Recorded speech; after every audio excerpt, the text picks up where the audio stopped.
প্রকল্প কার্যক্রম আমরা সাধারণত যে কার্যক্রম এবং ওয়ার্কশপ যেগুলো করে থাকি তার মধ্যে দুর্যোগ পরিকল্পনা নেটওয়ার্কিং সভা নেটওয়ার্ক পার্টনারদের জন্য গ্রাফিক জ্ঞান প্রশিক্ষণ ভবিষ্যতে এবং বিভিন্ন হাইস্কুল স্থানীয় নারীদের ক্ষমতা বৃদ্ধির প্রশিক্ষণ উদ্দেশ্য জরুরি অবস্থা মোকাবিলার লক্ষ্যে প্রশিক্ষণ। আপনারা যে ছবি দেখতে পাচ্ছেন দুর্যোগকালীন জরুরি অবস্থা মোকাবিলা দ্রুত সাবধানের লক্ষ্যে প্রশিক্ষণ প্রদান।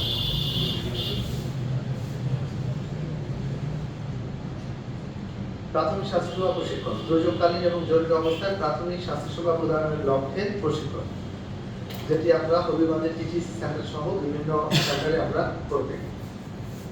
দুর্যোগকালীন ঝুঁকি ও ক্ষয়ক্ষতি হ্রাসে স্থানীয় জনগোষ্ঠীর মাসে 2024 সালে বলা হয়েছিল আমাদের সুরক্ষা ও সামগ্রী বিতরণ। আমরা কোভিডের সময় সংবাদপত্র প্রকাশে আমরা হবিগঞ্জকে দুর্যোগ ব্যবস্থাপনা এবং নেটওয়ার্ক শক্তিশালীকরণ এবং স্থিতিশীল ভবিষ্যৎ গড়ে